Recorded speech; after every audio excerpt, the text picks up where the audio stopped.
हाय बच्चों, यह क्लास 9 की एनसीईआरटी की पुस्तक है इतिहास विषय की।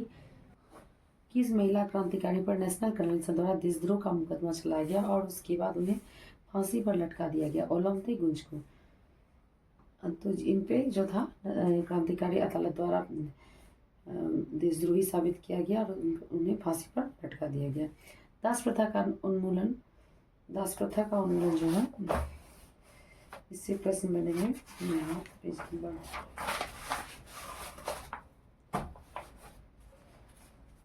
20 से है। दास प्रथा का उन्मूलन। जैकोबिन शासन के क्रांतिकारी सामाजिक सुधारों में से एक प्रमुख सुधार क्या था?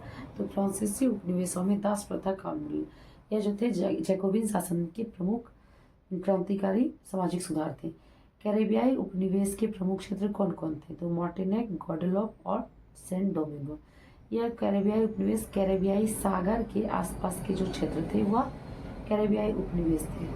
कैरेबियाई उपनिवेश इसलिए कहलाते थे क्योंकि वह जो थे यूरोप के अधीन थे, तो यह उपनिवेश था।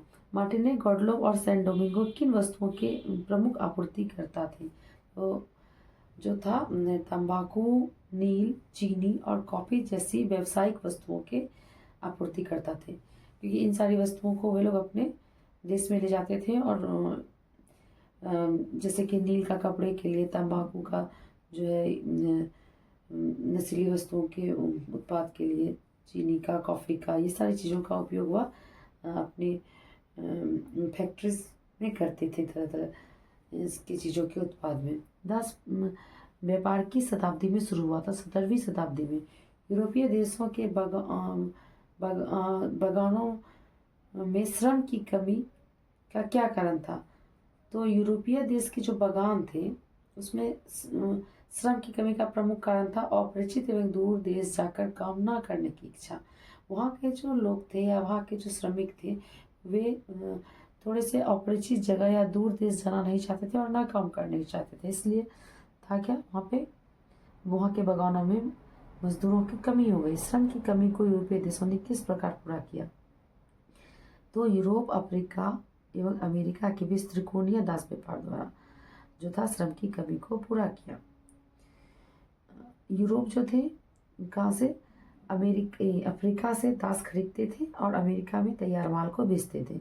इस प्रकार से उन्होंने अपने श्रम की कमी को पूरा किया।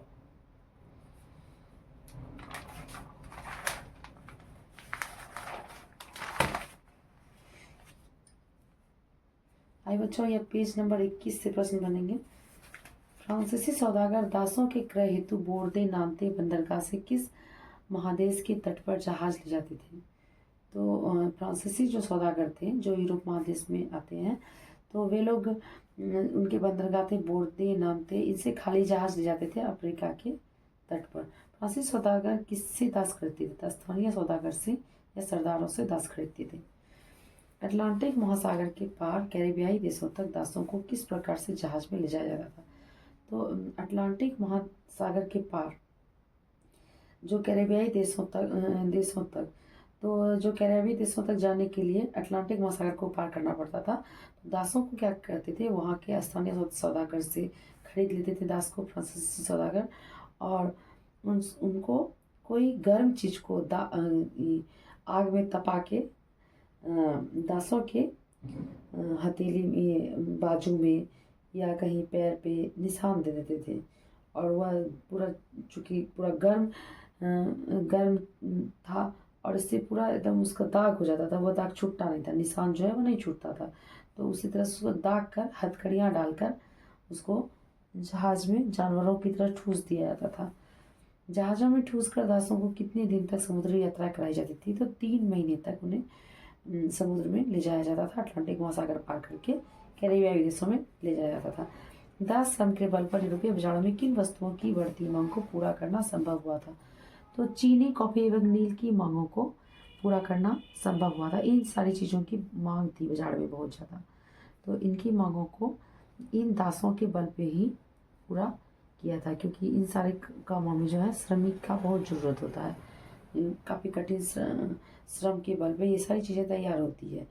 तो उनकी मांग को इन्हीं दास की वजह से पूरा किया गया। कौन से बंदरगाह दास व्यापार के कारण समृद्ध नगर बन गए? तो बोर्दे और नामते जैसे बंदरगाह जो है समृद्ध नगर बन गए। किस सदी में फ्रांस में दास प्रथा का विरोध नहीं हुआ था?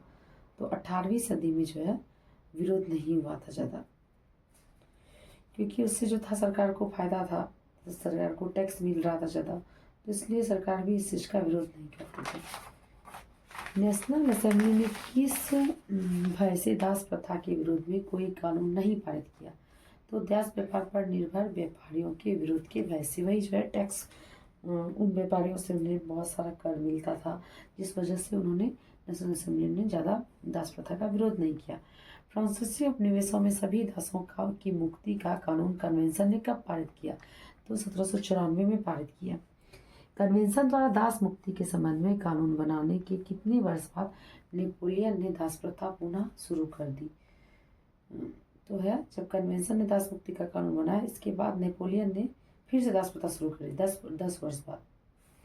नेपोलियन के समय में बगान मालिकों को किसे गुलाम बनाने की स्वतंत्रता मिल गई थी? तो अफ्रीकी निग्रो जो थे उनको गुलाम बनाने की स्वतंत्रता मिल गई थी बगान मालिकों को। फ्रांसीसी उपनिवेशों से अंतिम रूप से दास प्रथा का उन्मूलन कब हुआ? तो 1848 में अंतिम रूप से उन्मूलन हुआ। निग्रो कौन थे? निग्रो अफ्रीका में सहारा रेगिस्तान के दक्षिण में रहने वाले स्थानीय लोग थे।